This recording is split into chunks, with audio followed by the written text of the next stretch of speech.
नहीं, देखिए, मेरे ऊपर आरोप प्रत्यारोप तो लोकतंत्र है, कोई लगा सकता है, लेकिन मेरा इस पर कुछ कहना नहीं है। एक लाइन का उत्तर मैं देना चाहता हूँ। प्रेम सागर पटेल, सिसवा की राजनीति में भूचाल लाने वाले प्रेम सागर पटेल, बड़े बड़े दिग्गजों के बीच से भारतीय जनता पार्टी का टिकट लाने वाले प्रेम सागर पटेल, हमारे एक विशेष कार्यक्रम में एक मुलाकात प्रेम सागर पटेल के साथ। तो आइए मिलते हैं हम प्रेम सागर पटेल जी से। विधायक जी, बहुत बहुत स्वागत है आपका हमारे भारत एक्सप्रेस न्यूज़ पर। मैं आपको बधाई देना चाहता हूँ, मेरे जैसे छोटे आदमी का इंटरव्यू लेने के लिए आज आप मुझे मिल गए हैं। और मैं एक छोटा सा भाजपा का कार्यकर्ता हूँ, और जनता जिन बंद कमरे में मुझे अपना मत दिया है उसके लिए मैं हमेशा बधाई देता हूँ। आज़ादी के 75 साल के बाद इस सिसवा विधानसभा में सबसे ज़्यादा वोट दिया और सबसे ज़्यादा लीड दिया। जी। मैं इसको हमेशा जनता को हाथ जोड़ के बधाई देता रहता हूँ कि धन्य है वो जनता जिन्होंने मुझे इस लायक समझा और चुना। जी विधायक जी, इस बार उत्तर प्रदेश में भारतीय जनता पार्टी किन मुद्दों पे चुनाव लड़ रही है?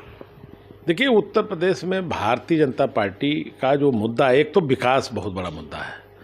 जो हम लोग विकास किए हैं, और जो कोरोना का बहुत बड़ा आपदा जो आया, जिसका डट करके मुकाबला भारतीय जनता पार्टी की सरकार ने उत्तर प्रदेश में किया है, ये भी एक बहुत बड़ा मुद्दा है। और जान बचाया, सम्मान बचाया, भूखमरी से मरने वाले लोगों को राशन दे रही है।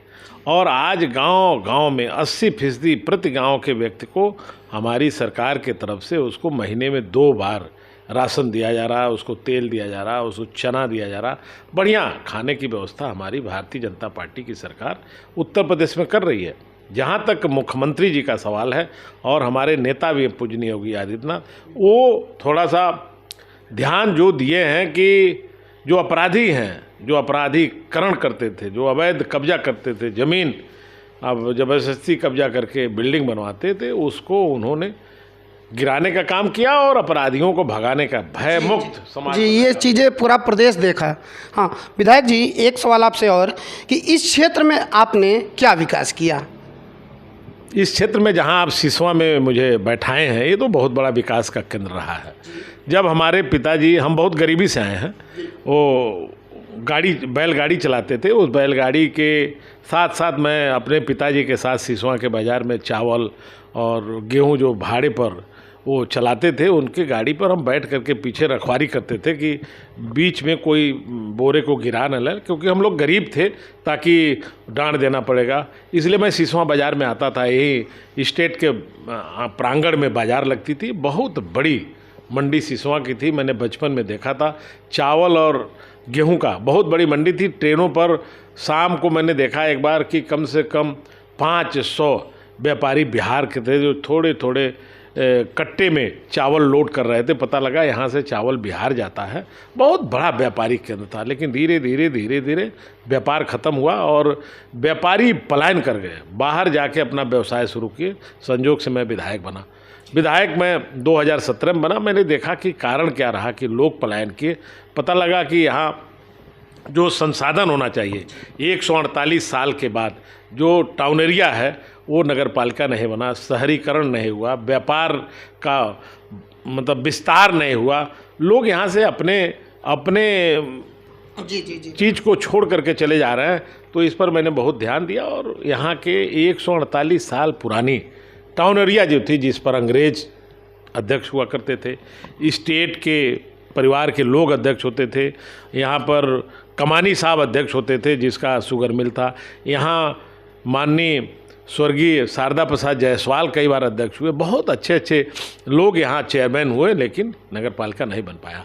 लेकिन मुझे विश्वास हुआ और मैंने जनता से वादा करके चुनाव जीता था, और हमने 148 साल पुरानी टाउन एरिया को नगर पालिका के रूप में विकसित कराया, बाकायदे गठन कराया, 22 ग्राम पंचायतों को मर्ज कराया, 1 लाख आबादी का उत्तर प्रदेश में सबसे बड़ी गैर जनपद मुख्यालय की नगर पालिका बनवा करके सिसवा के लोगों में ये विश्वास जताया कि जो काम कोई नहीं कर पाएगा वो प्रेम सागर पटेल करने में सक्षम है, और दिखा दिया। इसलिए लोगों का विश्वास बहुत हुआ, पहली बात। दूसरी बात, सड़कों का एक बहुत बड़ा जी, मेरा यही प्रश्न है आपसे कि पिछले 5 साल से आप विधायक रहे हैं और सिसवा में रोड भी बने हैं, लेकिन जो मुख्य रोड का अभी भी लोगों की चर्चा है कि सिसवा से सबिया से खड्डा और सिसवा से सिंदुरिया का जो मार्ग है वो बुरी तरह ख़राब है और ये बहुत बड़ा मुद्दा है सिसवा के लिए।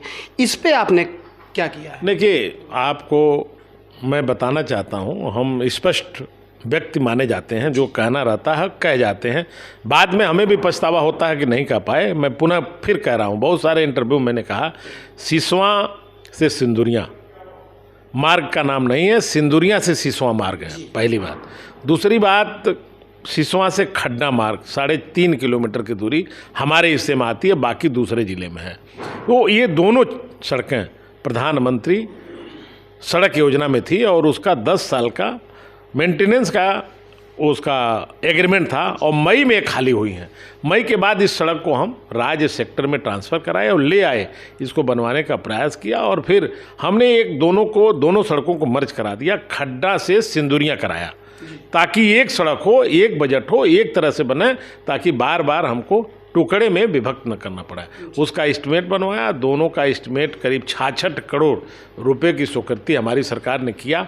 पैसा भी विभाग के पास रिलीज हुआ, लेकिन तब तक आचार संहिता आ गया, चुनाव डिक्लेयर हो गया, टेंडर नहीं हो पाया। चुनाव होने के बाद भाजपा पुनः सत्ता में आ रही है, उसको देखते हुए तुरंत इस काम को हम करवाने का प्रयास करेंगे, ताकि जिस तरह की सड़क घोगली से निचलौल ठूठीवारी नौतनवा है, उसी तरह की सड़क सिंदुरिया से सिसवा खड्डा बन जाए। ये मेरा वादा है, मैं बनवा के ही मानूंगा, क्योंकि स्वीकृत है। सबसे अहम बात, सारे विपक्षी प्रत्याशी जो हैं वो आप पे दोषारोपण कर रहे हैं कि वसूली को लेकर। एक कथित वीडियो में देखा भी गया था इस तरह से कि भारतीय जनता पार्टी से बागी हुए एक प्रत्याशी हैं जिन्होंने आप पर तमाम आरोप लगाया था वसूली का, उसको लेकर आप क्या कहेंगे? नहीं, देखिए, मेरे ऊपर आरोप प्रत्यारोप तो लोकतंत्र है, कोई लगा सकता है, लेकिन मेरा इस पर कुछ कहना नहीं है। एक लाइन का उत्तर मैं देना चाहता हूँ, जो लोग इस धंधे में लिप्त थे उन पर मैंने अंकुश लगाया, इसीलिए लोग ये आरोप मेरे ऊपर मढ़ रहे हैं। वो खुद इसी धंधे में इस विधानसभा के एरिया में काम करते थे और रुकवाया मैंने, इसलिए मेरे ऊपर आरोप लगा। मेरे ऊपर कोई आरोप नहीं, निराधार है। विधायक जी, 2017 में आपने एक घोषणा की थी या लोगों जनता के बीच कहा था कि हम अगर जीत के आते हैं तो सिसवा विधानसभा में एक महिला महाविद्यालय बनवाएंगे, उसको लेकर आपने कुछ काम किया नहीं, अब क्या इस पे कहेंगे? नहीं, ये बात आपकी सही है, मेरे इस ब्लड में है कि यहाँ जो व्यापारिक केंद्र सिसवा है, यहाँ मरवारी और व्यापारी लोगों का बहुत बड़े तादाद में संख्या है और अच्छा मार्केट है। यहाँ पोस्ट ग्रेजुएट डिग्री कॉलेज होना चाहिए, इसके लिए मैं स्वीकृति करवाया हूँ, लेकिन वो काम 5 साल में जो हुआ, धीरे धीरे वो काम लेट हुआ और उसकी भी स्वीकृति हो गई और ज़मीन शायद पहले मांगा गया। अगर ज़मीन का नो ऑब्जेक्शन सर्टिफिकेट आ जाए तो हम बनवा दें। कोई ज़मीन यहाँ खाली नहीं मिली, जितनी ज़मीनें हैं वो स्टेट की हैं, उस पर हम बनवा नहीं सकते जब तक उसको हम एक्वायर नहीं करेंगे। कोई सरकारी ज़मीन का परमिशन के लिए नो ऑब्जेक्शन सर्टिफिकेट हम दिला नहीं पाए, हमारी सरकार भेज नहीं पाई, शासन में रुका हुआ, लेकिन उसको आगे हम करवा देंगे।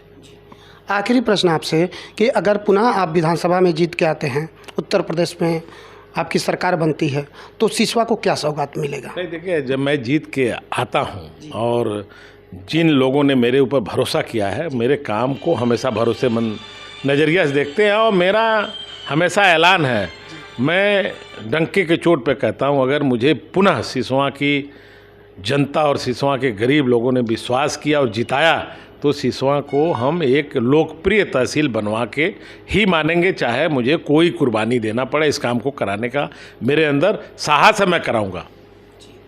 बहुत बहुत धन्यवाद विधायक जी आपका, आपने अपना कीमती समय भारत एक्सप्रेस न्यूज़ को दिया, इसके लिए तहे दिल से आपको धन्यवाद। तो भी अब आप देख रहे थे एक ख़ास मुलाकात प्रेम सागर पटेल के साथ। अगर जो लोग इस वीडियो को फेसबुक पे देख रहे हों वो हमारे पेज को फॉलो करें, अगर आप इसे यूट्यूब पे देख रहे हैं तो हमारे चैनल को सब्सक्राइब करें। अगर ये वीडियो अच्छा लगा है तो इसे लाइक करें और शेयर करें। धन्यवाद।